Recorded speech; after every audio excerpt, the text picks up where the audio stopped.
Hey there, everybody. It's Wayne D. Welcome to the website.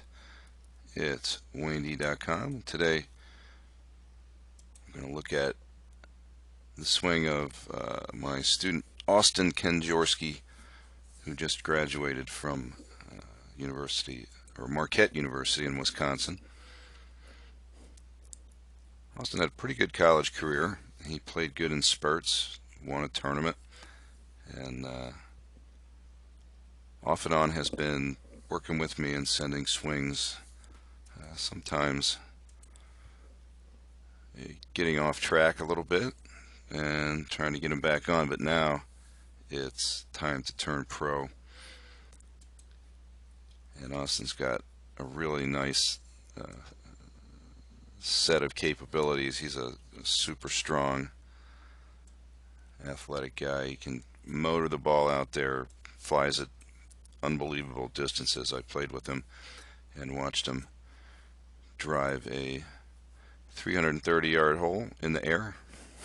so, so my goal with Austin, as he gets a little rangy, is to tighten up his swing and try to control that power. So as you can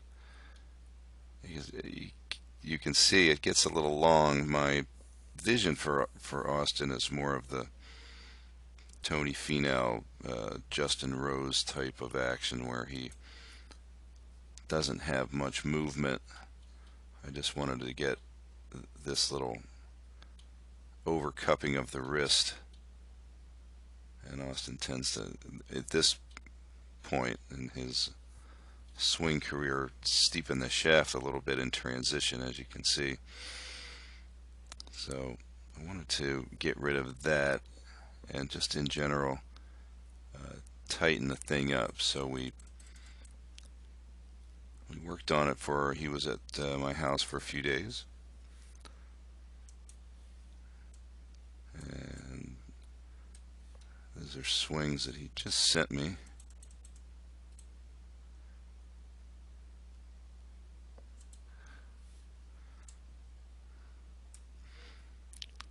So let's take a look. First thing I did really was try to get his setup nice and centered, and then we worked on his takeaway first. So the takeaway that because I wanted to get his left wrist flatter at the top, we worked on a right forearm type takeaway where the bend of the right wrist here, as the club swings back, will slightly flatten the left wrist and keep that club nicely on plane. This is what the golf machine would call a left arm flying wedge.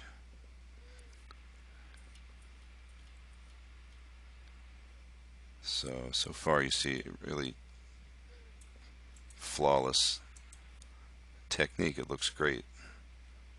And you got to remember that here's a guy that can produce 185 plus miles an hour of ball speed with this driver. And guys that can hit it that far need to control the ball off the tee, and they need to learn how to hit wedges, because they have tons of wedges. In fact, I think Austin said that 80% of his second shots are on par fours are inside 150 yards, and he can hit a pitching wedge that far. So he's got a wedge all the time. So let's watch.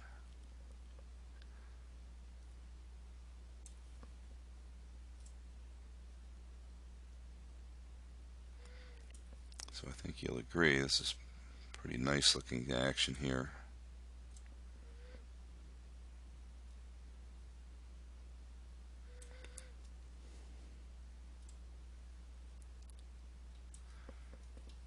Great progression, nice depth.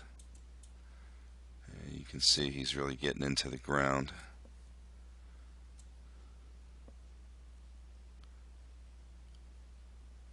And here's the biggest thing that we were working on, besides really tightening up the backswing and trying to make it a little bit more compact, was we wanted to get the shaft up here to just gently flatten.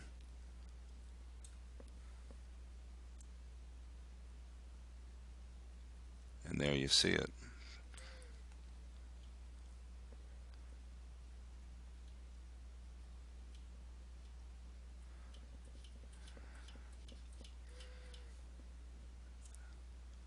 So you got to figure somebody that can swing this well and has that kind of power is destined for some good things.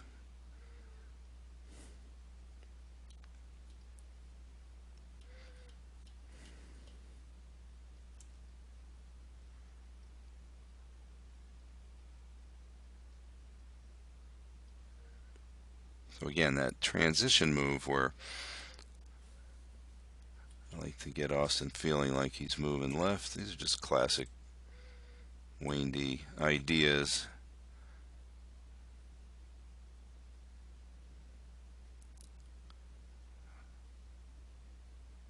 But the idea of slightly flattening the shaft, what that's going to help him do is to begin to steepen the shaft at about P5, so that by the time he gets to 6, that shaft is not going to be below his forearm, and his tendency is going to be to exit a little more left on plane. So you can see his tremendous flexibility in his left shoulder. Look where that left forearm is through the impact area. And this is something that, again, if you look at his approach here, he has often overdriven his right arm. So we definitely want to do anything to keep his right arm from trying to flatten the shaft late in the downswing. So that's why I definitely wanted this thing to flatten a little bit earlier so it could steepen late. And look how nicely that lines up through the ball. It's pretty amazing.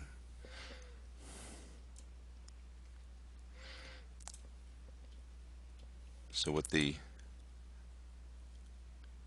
driver, the idea is really to produce a controlled fade, which I think really with today's technique and today's equipment is really the only way to go for guys with the kind of power that Austin has.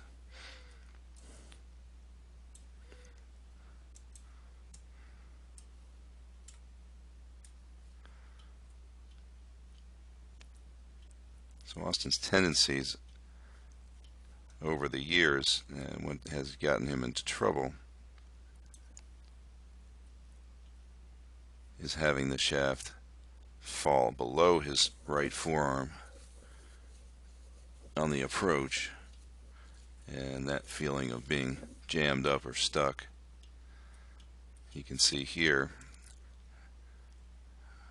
when that shaft has that slight shallowing and he doesn't overdrive his arm, he can then, from here where it used to fall underneath, he can now, since he's got the flat to steep feel, he can keep it up over his forearm.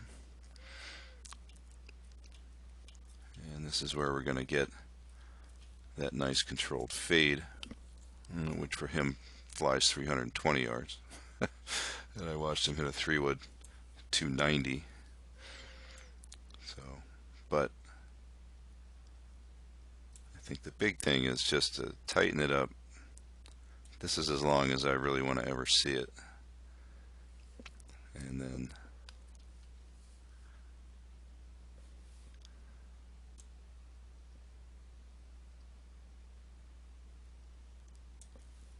so you can't really find a whole lot of flaws with this.